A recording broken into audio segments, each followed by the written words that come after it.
வணக்கம் நேயர்களே. இது ஷர்மிளா டாக்கீஸ். நான் உங்கள் டாக்டர் ஷர்மிளா. ஒரு சத்சங்ல பார்ட்டிசிபேட் பண்றதுக்காக மக்கள் நெறைய பேர் திரண்டிருக்கிறாங்க. அங்க அந்த கூட்ட நெரிசல்ல, இடிபாடுகள்ல சிக்கி கிட்டத்தட்ட 120க்கும் மேற்பட்டோர் இறந்திருக்கிறாங்க. அப்படிங்கிற செய்தி தான் நமக்கு சமூக வலைதளங்கள்ல வருது. சமூக வலைதளங்கள் திறந்தாலே அந்த விஷுவல்ஸ பார்க்கும்பொழுதே ரொம்ப மனசுக்கு கஷ்டமா இருக்கு. இந்த சம்பவம் பத்தி தான் இன்னைக்கு இந்த காணொளியில நாம பார்க்க போறோம்.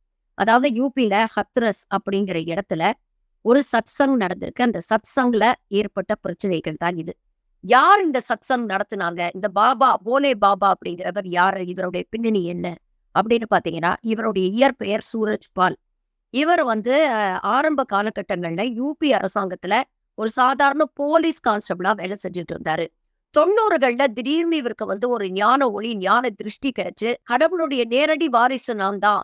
பிரம்மா, விஷ்ணு, சிவன் எல்லாரும் என்னுள் அடக்கம் அப்படிங்கிற அளவுக்கு இவருக்கு வந்து ஒரு ஞானோதயம் பிறந்து, தன்னுடைய போலீஸ் வேலையை ராஜினாமா பண்ணிட்டு விஆர்எஸ் வாங்கிட்டு, இவர் வந்து ஒரு ஆசிரமத்தை தொடங்கி, போலே பாபா அப்படிங்கிற பேர்ல வந்து இவர் பிரபலமாறாரு. அதாவது நாராயண் ஹரி போலே பாபா அப்படிங்கிற பேர்ல வந்து இவர் பிரபலமாறாரு. ஸ்லோவா இவருக்கான ஃபாலோவர்ஸ் வந்து அப்படியே அதிகரிக்கிறாங்க. செவ்வாய்க்கிழமை இவர் வந்து சத்சங் நடக்கிறது வழக்கமா. அப்படி சத்சங் நடத்தி நடத்தி இவருக்கு பின்னால வந்து நிறைய ஃபாலோவர்ஸ் வராங்க. குறிப்பா இவர் இருக்கக்கூடிய அந்த வெஸ்டர்ன் யூபி டெரிட்டரியில பாத்தீங்கன்னா, ஏழை எளிய மக்கள் நிறைய பேர் இருக்கிறாங்க. அவங்க தான் வந்து இவருக்கு ஃபாலோவர்ஸா இருக்கிறாங்க அப்படின்னு சொல்றாங்க. இந்த பாபா எப்ப வந்து ரொம்ப ஃபேமஸ் ஆறாரு அப்படின்னு பாத்தீங்கன்னா, கோவிட் காலகட்டத்துல 50 பேருக்காக நான் ஒரு சத்சங் நடத்த போறேன் அப்படின்னு சொல்லி பெர்மிஷன் வாங்கிட்டு 50 பேருக்கு நடத்த வேண்டிய சத்சங்க கோவிட் காலத்துல லாக்டவுன் நேரத்துல 50,000 பேரை கூட்டி இவர் ஒரு சத்சங் நடத்தி, இவர் மேல அதுக்காக வழக்கு பதிவு செய்யப்பட்டது, நடவடிக்கை எடுக்கப்பட்டது. அதுக்கப்புறம் பாத்தீங்கன்னா, நெறைய நில அபகரிப்பு வழக்குல வந்து இவர் சிக்கியிருக்கிறாரு. இந்த பாபாக்களுக்கே உரிய தில்லாலங்கடி வேலையெல்லாம் நிறைய பண்ணக்கூடியவர் அப்படின்னு நினைக்கிறேன். அது மட்டும் இல்லாம இவருடைய கெட்டப் எல்லாம் பாத்தீங்கன்னா, வழக்கமான யூபியை சேர்ந்த பாபாக்கள் மாரி காவி உடையெல்லாம் இவர் போட மாட்டாரு. நல்ல வெள்ளையும் சொல்லையுமா கோட்டு, சூட்டு அப்படின்னு தான் தெரிஞ்சுட்டு இருக்கிறாரு. கல்யாணம் ஆயிடுச்சு, குழந்தை இல்ல. இவருடைய மனைவியும் வந்து இவருடைய சத்சங்ல ஒவ்வொரு நிகழ்வுலையும் இவரோட பங்கேற்பாங்க அப்படின்னு சொல்றாங்க. நேற்று நடந்த சத்சங்ல பாத்தீங்கன்னா, ஆக்சுவலா அந்த நடந்த இடத்துல வந்து கெப்பாசிட்டி வந்து 300 பேர் தான். 300 பேர் தான் வந்து அங்க அகாமடேட் பண்ண முடியும். ஆனா அந்த சத்சங்குக்கு கிட்டத்தட்ட 10,000க்கும் மேற்பட்டோர் வந்திருக்கிறாங்க அப்படின்னு சொல்றாங்க.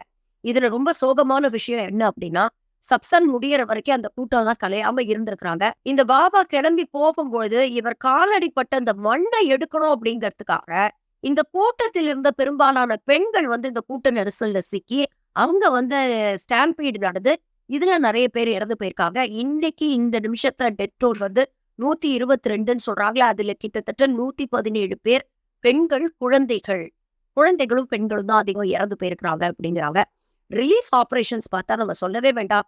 ரொம்ப கேவலமா இருக்கு.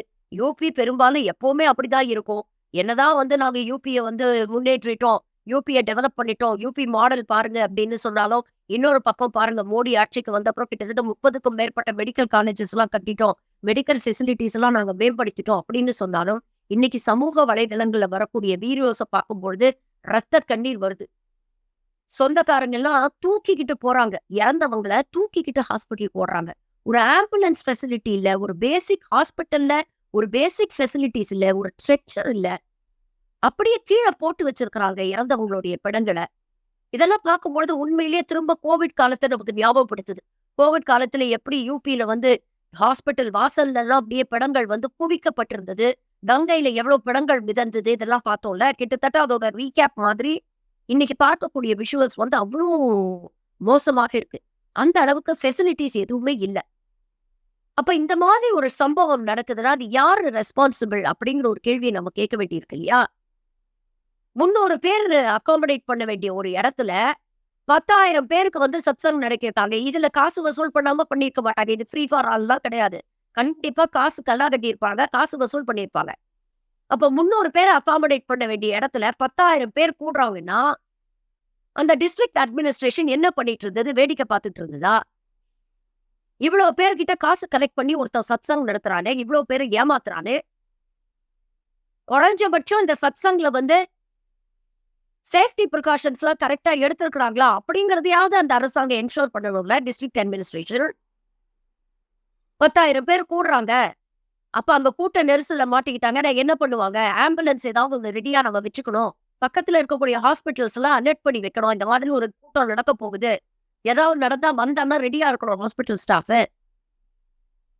கூட்டத்த கண்ட்ரோல் பண்ண இனஃப் போலீஸ் புரொடெக்ஷன் வேணும். இதெல்லாம் என்ஷூர் பண்ண வேண்டியது ஒரு அரசாங்கத்தோட கடமை இல்லையா? அத அவங்க செய்ய தவறிட்டாங்க.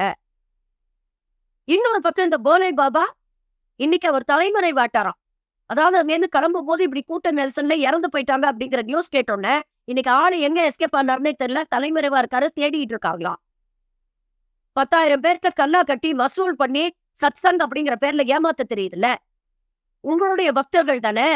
உங்களுடைய சத்சங்க கேட்க வந்தவங்க தானே. இடர்பாடுல சிக்கி இறந்திருக்கிறாங்கன்னா, அவங்களுக்கு குறைஞ்சபட்சம் நம்ம உதவி பண்ணணும் அப்படிங்கிற அடிப்படை மனிதாபிமானம் கூட இவங்களுக்கு இல்லையா? எங்க நாம மாட்டிக்குவோமோ அப்படிங்கிற பயத்துல கிளம்பி எங்கேயோ போயிட்டாரு. எஸ்கேப் ஆயிட்டாரு. ஆள் இன்னைக்கு தலைமறைவா இருக்கிறாராம்.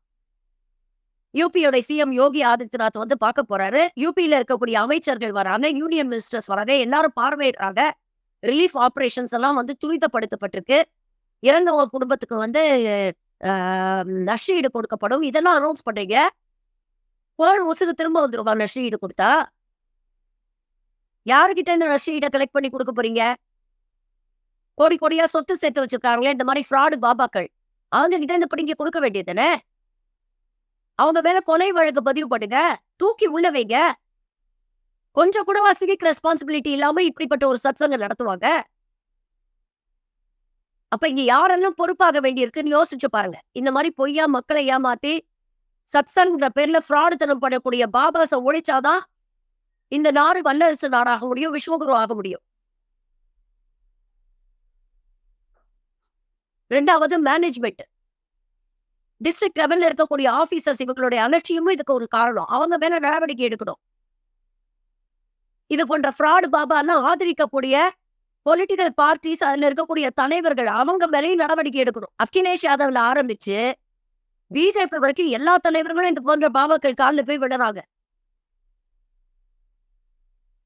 அப்ப மக்களுக்கு தவறான ஒரு ஒரு ரோல் மாடலா நீங்க இருக்கிறீங்கல்ல. உங்க சொத்துக்களை காப்பாத்த உங்களுக்கு பினாமி வேணும் அப்படிங்கிறதுக்காக இது போன்ற ஃப்ராடு சாமியார்கள் எல்லாம் வளர்த்து விடுவீங்க. இது எல்லாத்த விட முக்கியமான காரணம் யாரு தெரியுமா? ஹூஸ் அக்கௌண்டபிள் தெரியுமா? மக்களாகிய இவர்கள். கண்மூடித்தனமா இது போன்ற ஃப்ராடு சாமியார்கள் எல்லாம் நம்பி சத்சங்ங்கிற பேர்ல அங்க போய் உட்கார்ந்துகிட்டு அவன் உணர்றதெல்லாம் கேட்டுக்கிட்டு அவர் என்ன அப்படியே பெரிய கடவுள் அவதாரம். அவர் கால் பட்ட மண் எடுத்து ஒருத்தர் என்ன உசுறு போயிருமா? இன்னைக்கு உண்மையிலேயே உசுறு தானே போயிடுச்சு. இதைத்தான் தொடர்ந்து நம்ம பேசிக்கிட்டு இருக்கோம். பகுத்தறிவு பகுத்தறிவுன்னு சவுத் இந்தியால அவ்வளவு பேசுறோம். ஆனா இல்ல இன்னைக்கும் நார்த் இந்தியால இது போன்ற விஷயங்கள் நடக்குது. ஏன் இங்கேயே கூட தான் நடக்குது. கோயம்புத்தூர்ல ஒருத்தர் இல்ல.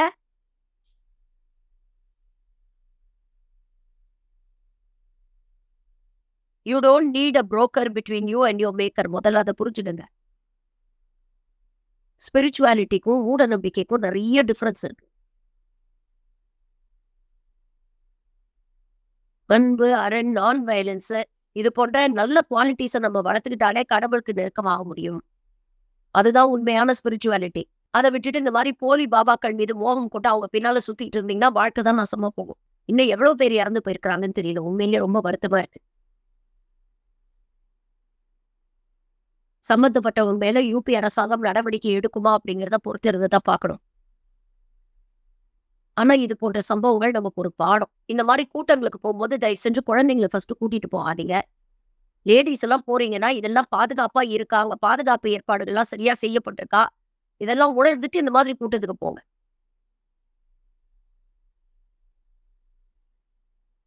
பொறுத்திருந்து பார்ப்போம். யூபி அரசாங்கம் என்ன பண்ணுது? நன்றி. வணக்கம்.